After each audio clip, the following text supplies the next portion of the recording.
एक पाकिस्तानी होकर आप जो है पाकिस्तानियों को प्रेफर नहीं कर रहे, क्योंकि आपको पता है वो चीट करेंगे, दो नंबरी करेंगे, ईमानदारी से काम नहीं करेंगे, जो कहेंगे उसका उल्टा मिलेगा। ठीक है, इसीलिए आप एक इंडियन पे ट्रस्ट कर रहे हैं और आप एक मुसलमान होकर कह रहे हैं कि जो एक हिंदू है वो ज़्यादा ईमानदार है और ज़्यादा मेहनती है। इससे बड़ी मेरा ख्याल है इंडिया की एक अचीवमेंट क्या होगी? पिछले दिनों क्या हुआ, तकरीबन 5 चाइनीज़ पर खुदकश धमाका हुआ, वो उनको जा बहक कर दिया। तो इस तरह क्या बाहर से फॉरेन इन्वेस्टमेंट आएगी? आज की न्यूज़ है, इंडिया के अंदर एलॉन मस्क ने $3 बिलियन की इन्वेस्टमेंट लेके आ रहा है। टेस्ला मैन्युफैक्चर करेगा, 25,000 करोड़ इंडियन रुपीस बनते हैं। ये एम्ब्रॉयडरी का काम है, वो मैं सारा इंडिया से करवाता हूँ और I am very happy with Indian peoples. Indian nature wise बहुत अच्छे हैं, मगर हमें उनसे नफरत है क्योंकि हमारे अगेंस्ट हैं। हमारा तो हर हाल में वो दुश्मन मुल्क है, तो हम ऑलवेज उसके अगेंस्ट ही जाएंगे, हम उसकी फेवर में तो नहीं जाएंगे। अब ये टारगेट पाकिस्तान था। अच्छा। पाकिस्तान के अंदर एक सियासी जमात है, उसकी जो फंडिंग भी की गई, बदकिस्मती से हमारी जो आंखों पे ना अभी तक पट्टियाँ चढ़ी हुई हैं। मैंने पाकिस्तानियों के साथ जब भी काम किया है, इनको ऑर्डर कुछ दो तो ये बना के कुछ भेजते हैं। मेरा टेक्सटाइल का काम है, तो इनको कोई बनवाने के लिए कुछ कपड़ा दें और कपड़ा ही वो चेंज कर देते हैं। एप्पल जो है वो अपनी आधे से ज़्यादा यानी आप 50% कह लें कि जो सप्लाई है वो चाइना से इंडिया में शिफ्ट कर रहा है, जिसकी वजह से इंडियंस को अगले 3 सालों में 5 लाख से ज़्यादा नौकरियां मिलेंगी। क्या कहेंगे, ये इंडिया के डेवलपमेंट में कितना पॉजिटिव रोल प्ले करेंगी? इंडिया के लिए ये बेटर डेवलपमेंट होगी, हमारे पाकिस्तान के लिए तो अच्छा नहीं होगा ना। हमारा तो हर हाल में वो दुश्मन मुल्क है, तो हम ऑलवेज उसके अगेंस्ट ही जाएंगे, हम उसकी फेवर में तो नहीं जाएंगे। और वैसे हकीकत में देखा जाए, और इंडियन लोगों के साथ मैंने भी काम किया है, मगर मेहनत के लिहाज से इंडियन लोग जो हैं वो बेहतर हैं। इंडियन जो हैं वो बहुत मेहनती हैं कौम है, क्योंकि मैं तो होता हूँ ओवरसीज़ में हूँ, मैं यहाँ तो होता नहीं हूँ। मैंने पाकिस्तानियों के साथ जब भी काम किया है, इनको ऑर्डर कुछ दो तो ये बना के कुछ भेजते हैं। मेरा टेक्सटाइल का काम है, तो इनको कोई बनवाने के लिए कुछ कपड़ा दें और कपड़ा ही वो चेंज कर देते हैं। कलर, इनको कलर करवाने के लिए कुछ दें तो कलर ही गलत कर देते हैं। ये ऑलरेडी हुआ होगा, मैं आपको दिखा भी सकता हूँ। तो फिर अब आप किनके साथ काम करते हैं, किनको ऑर्डर देते हैं? मैं तो अभी इंडिया से ही काम कर रहा हूँ सर। अच्छा। मैं खुद इंडियन से साथ काम करता हूँ। मैं कपड़ा लेता हूँ, तुर्की से लेता हूँ, चाइना से लेता हूँ, और बनवाई जो है मेरी एम्ब्रॉयडरी का काम है, वो मैं सारा इंडिया से करवाता हूँ और I am very happy with Indian peoples. Indian nature wise बहुत अच्छे हैं, मगर हमें उनसे नफरत है क्योंकि हमारे अगेंस्ट हैं। हमारे मुल्क के साथ में ज्यादती की, इसलिए मैं अच्छे नहीं लगते। सर, उन्होंने हमारे मुल्क के साथ क्या ज्यादती की? मुझे नहीं लगता हमारे मुल्क के साथ इंडिया ने कोई ज्यादती की है तो हमने की है अपने मुल्क के साथ खुद ज्यादती। उन्होंने पहले नंबर 1 उनका अभी तक एक मैटर है जो हमारे साथ चल रहा है, उन्होंने वही अभी तक सॉल्व नहीं किया। जो कश्मीर का मैटर है वो, उसके बारे में क्यों नहीं अभी तक किया उन्होंने? मतलब बिजनेस करने के लिए अगर एप्पल 5 लाख नौकरियां लेकर जा रहा है, वो उनकी मेहनत के हिसाब से है। नेचर वाइज मेहनत है, वो मेहनती हैं लोग। अब आप ये देखें ना, एक पाकिस्तानी होकर आप जो है पाकिस्तानियों को प्रेफर नहीं कर रहे, क्योंकि आपको पता है वो चीट करेंगे, दो नंबरी करेंगे, ईमानदारी से काम नहीं करेंगे, जो कहेंगे उसका उल्टा मिलेगा।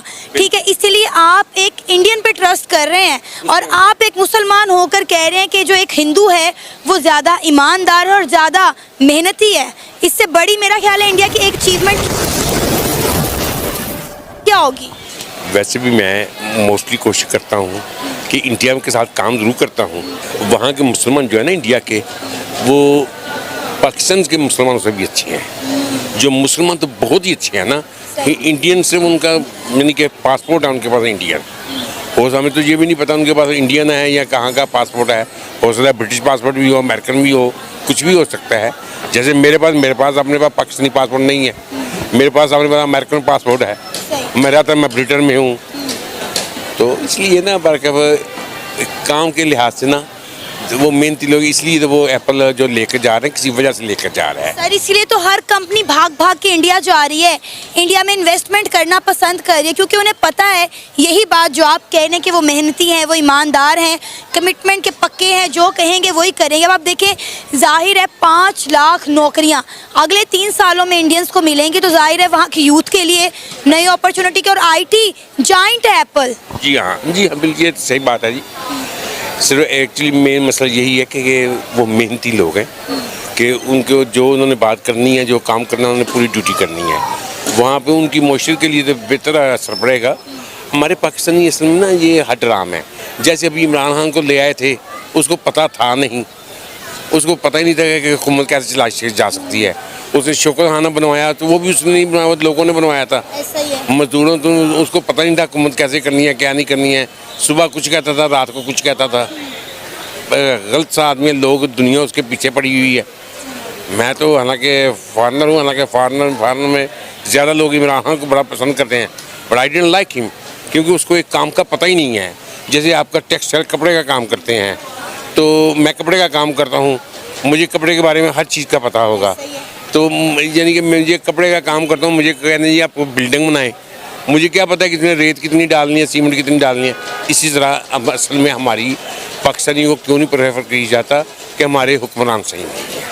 नरेंद्र मोदी के बारे में आपकी क्या राय है? इंडिया के प्राइम मिनिस्टर नरेंद्र मोदी कैसे वजीर आजम है? जी एक्चुअली वो मुसलमानों के ख़िलाफ़ है, हमारे पाकिस्तानी के ख़िलाफ़ है, बट अपने इंडिया के लिए, अपने मुल्क के लिए अच्छा है। अब अपने मुल्क के लिए हमारे जो लीडरान हैं, हमारे लिए इनको बेहतर होना चाहिए। जो भी आए, नवाज शरीफ हो, है जरदारी का तो मैं नाम ही ना लेता था, वो तो शुरू से ही वो 2 नंबर का बंदा है। मैं तो उसको क्लियरली कहता हूँ, मैं किसी से डरता नहीं हूँ, ना मुझे किसी का खौफ है। तो मतलब वो लटेरा है जरदारी जो है। ये नवाज शरीफ ये बिजनेस पीपल थे, ये बिजनेसमैन लोग थे, इनको काम करने का पता था, इनको करने नहीं कोई नहीं देता। एक्चुअली पाकिस्तान में, इंडिया में फ़ौज की मुदाखलत नहीं है, तो पाकिस्तान में मुदाखलत सब जो कुछ करती है हमारी फ़ौज कर रही है। फ़ौज का काम है मोर्चों में, बार्डरों पर लड़ना, ना कि हुकूमत के मामलात में दखल। दिलों का हाल पूछा जाए तो वो बहुत बेसाख्ता से हैं। हम लोग इस टाइम हम लोग चाह रहे हैं कि हमारे भी गवर्नमेंट जो है कुछ इस तरह का काम करे, नहीं तो हमें इजाज़त दे, हम लोग खुद जाते हैं। असले की भी टेंशन नहीं है, हमें गवर्नमेंट से भी रिक्वायर्ड नहीं है। इंशाअल्लाह ताला अल्लाह के हुक्म से एक दफ़ा गवर्नमेंट सिर्फ ऐलान कर दे तो अल्लाह के हुक्म से इसराइल का नाम दुनिया में नहीं लेगा कोई। ईरान जो है वो कभी भी अपनी ज़मीन पे जंग नहीं लड़ता। हमेशा जब भी जंग लड़ी उसने अभी तक वो लड़े प्रॉक्सी वॉर, उसकी अपनी प्रॉक्सीज हैं सारी, उसके ज़रिए वो अफ़गानिस्तान में भी जंग लड़ा है, वो शाम में भी जाके कर रहा है, वो लीबिया में भी उसकी सारी प्रॉक्सीज हैं, ठीक है ना। तो वो लड़ते प्रॉक्सीज के ज़रिए। कुछ साल पहले ख़ामनाई जो हैं उनके, इमाम ख़ामनाई, उन्होंने कहा था कि यार we are the superpower, ठीक है ना। तो वो जो होस्ट था वो भी कहे यार ईरान सुपर पावर कहाँ से। उसके देखो सुपर पावर जो होती है ना, वो कभी भी अपनी सरजमीन पे जंग नहीं लड़ती, वो हमेशा अपनी सरजमीन से बाहर जंगें लड़ती है। तो हम वही कर रहे हैं। किसी ना किसी ने तो बदला लेना था ना। अल्लाह ने वो देखे, अब वो ईरान के दिल में डाला है तो वो हो गया। अभी उन्होंने अमेरिका को भी ललकारा है, और इसके बाद इंशाल्लाह अमेरिका की बारी है उनके हाथों। और देखें सऊदी अरब अपने हर मुसलमान के बड़े बने फिरते हैं, उन्होंने कुछ भी नहीं किया। हमेशा की तरह आप सबसे रिक्वेस्ट है कि जिसने भी चैनल को सब्सक्राइब नहीं किया है, प्लीज चैनल को सब्सक्राइब करना ना भूलिए।